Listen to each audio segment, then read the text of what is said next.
willing to accept money from this department to, mitigate some of your problems. Oakland has a police issue as far as funding. We're understaffed, and I understand that. I'm pretty sure many people in Oakland understand that. But what are we selling? What are we selling the people of Oakland instead of security? Or are we giving them security and comfort while taking their information and putting it into some sort of national database? There's no guarantees on this. Thank you.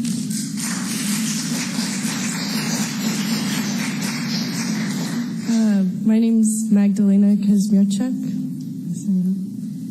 I live in Oakland. I don't want to live in a city that's testing this giant surveillance system because I believe it's going to be used to criminalize normal existence. I think that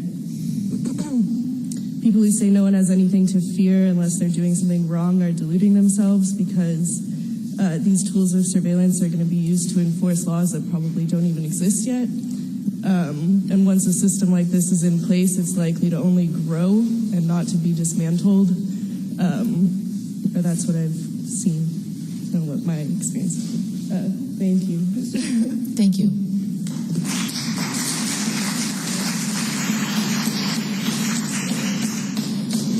Hi, I'm Mary Madden. I have time ceded to me by David Colburn and Carter Levin. Okay, 3 minutes. Are they still here?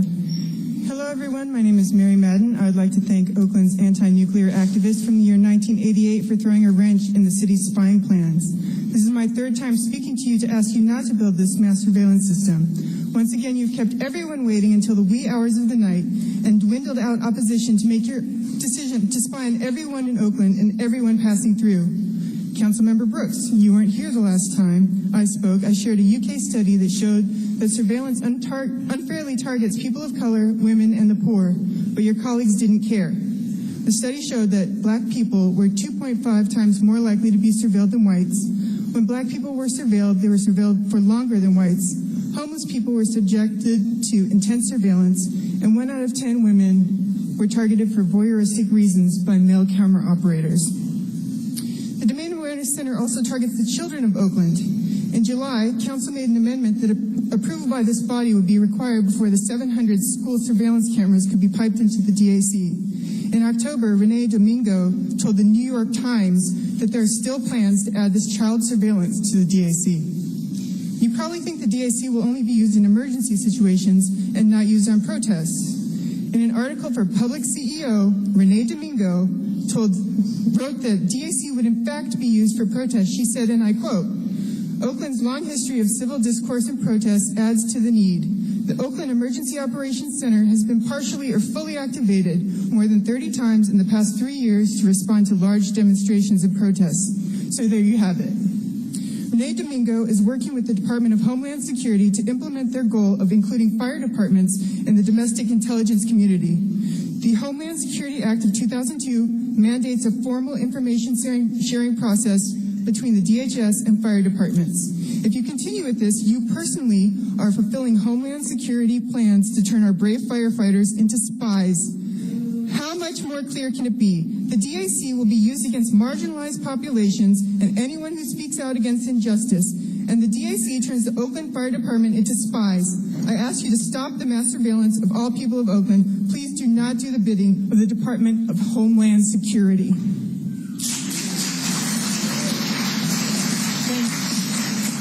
Thank you.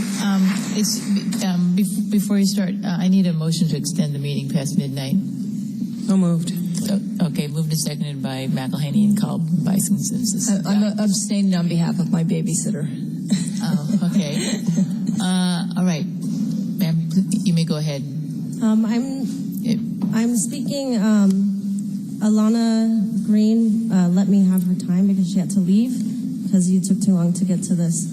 I'm from Oakland, and my name is Aisha Mohammed. So it seems that you think that we are all fools. Your armed goons murder people from very specific communities over and over and over, and then get a vacation And you say that they do this in the name of safety. The state criminalizes Muslims who merely even speak about self-determination, and you say it's about safety. Now you want to deepen surveillance in the name of safety. No one's going to buy that. Policing and surveillance always go hand in hand with development and gentrification. We can see your maps on the city website. Whenever you have gang injunctions, whenever there's increased policing, the maps match up with what the developers want to develop. It's really clear. It's not a secret. You know that. We know that. We're not stupid. Policing and surveillance always targets black and brown communities, especially those without capital. It targets Muslims, and it targets dissent. Thank you. I'm not finished. Well, you wrap it up because you got 1 minute, which you just had. Thanks. Hold on. What is your name? Did you have a card? Okay, you got a minute. That's okay. I think just 1 minute will be fine. So the point is, you can't protect your racist corporate empire with more cameras. You can't protect your racist corporate empire by arming more goons. And you especially can't do that when there's no authority, no validity to your authority, and you have no moral ground for what you're doing. This isn't about safety. We all know this isn't about safety. And I'm not making any threats for the record, but I am saying that this is the nicest way we're going to demand this. People aren't going to be happy about this. There are a lot of people. We're not the only representation of the people that are angry about this. A lot of the people that are going to be the angriest, the people that you're going to see out in the streets and you're not going to be able to control, are the people that are too busy trying to survive, the people that are targeted the most. Those people are going to be out in the streets and you're not going to be able to handle them. That's what happens. That's the historical arc of empire. And to all of you, who's the more important audience, we should all be thinking about what we're going to do when these people don't listen to us and they vote to pass it.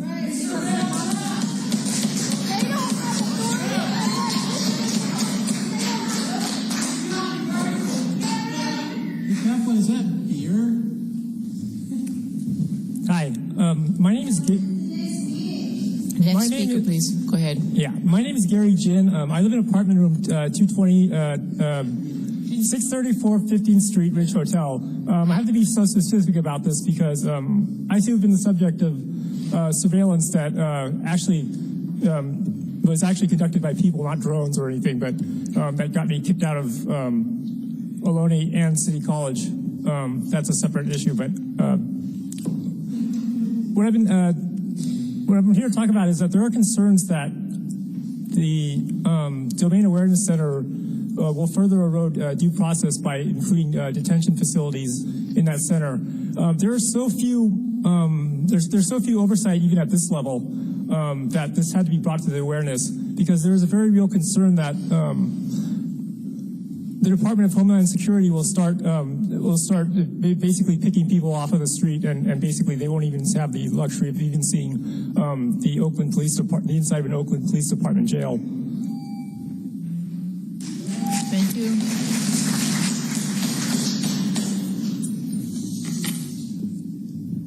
Hello, I'm Tom Fitzpatrick. I got two other people's time things, so yeah, I get 3 minutes. All right. You have to tell us who their names are. Oh, John and Jesse Chan. Yeah, those. Are they here? Well, he is. Okay, go ahead.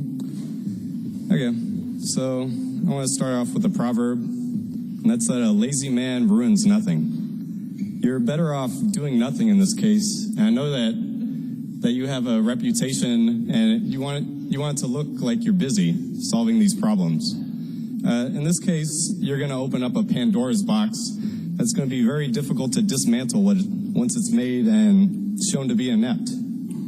I also want to point out the problems of merging databases. You'll likely go over your budget. Software engineers tend to run the show because nobody else can do their job and make all the decisions for you. So once you put it in their hands, they're going to be running the show, and you're going to run out of money. after 3 years, it's going to be your responsibility to keep paying for this thing. You're not going to be able to put more staff into these centers to actually take in all these calls of what you're analyzing. So the only real way to solve these kind of problems are social norms. If you isolate everybody, there's no way that we can keep up a culture that actually makes things safe. If you really want to solve these problems, you don't need to throw technology at it to look busy. Just take police officers out of their cars and put them back on the streets where they can interact with people on a humane level. Thank you.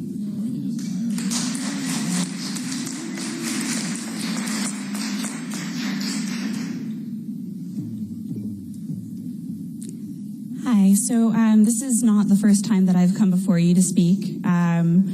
I have come up here and read to you the Bill of Rights, and it seems evident that you were not paying attention then, so I doubt you'll pay attention if I do it again now. Once again, you have decided to introduce a proposal to violate the civil liberties of the people of this city in the hopes of preventing crime, and I can only assume also silencing dissent. The DAC, which would surveil everybody in Oakland, whether they live here or not, will absolutely have a chilling effect on the free speech expressed by people here. It will absolutely have an effect on people's ability to express dissent and have their grievances addressed. The Oakland Police Department has already overreached their bounds by using essentially surveillance photos to get an activist fired for attending an anti-police demonstration. So I fail to see how you can possibly enact any protections for the other people who live in this city when you're going to surveil them endlessly as well. I don't understand how you can allow the Oakland Police Department to abuse the things that they already have access to and want to give them more toys when their crime solution rate is next to nil. And I also fail to see how cameras are going to stop crime, because last I checked, cameras are inanimate objects that don't actually have the ability to stop people in their actions. I'm sorry, I'm able to tell time too. I'm not done talking yet. So cameras are also unable to stop crime, making this even less sensible. I don't understand how pouring millions and millions of dollars into surveillance of citizens in this city is going to be more effective at stopping crime than pouring those same millions and millions of dollars into social services would. We have been closing schools. We are not providing children with the educations that they deserve, nor are we providing them with access to the arts, access to good food. You know, Libby Schaff made a joke about her babysitter not wanting to be there past midnight, but how many people couldn't come here tonight because they don't even have access to childcare? So many people do not. Miss, you've gone on now almost 3 minutes, so could you please stop talking?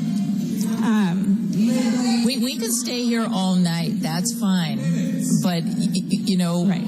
We've held other people to that. Do you have someone who'd like to cede time to you? Nobody needs to cede time to me, thank you. The Would point you is, like to be escorted out? I'm sorry, are you threatening me? I'm asking you. Are you that threatening me? I am saying if you continue Madam Chair, to she has keep someone feeding her talking, time. we will ask you to be escorted out. Thank you. Okay, good. All right. Next speaker, please. I'd like to thank the council for playing their cognitive role. Hello? Yeah.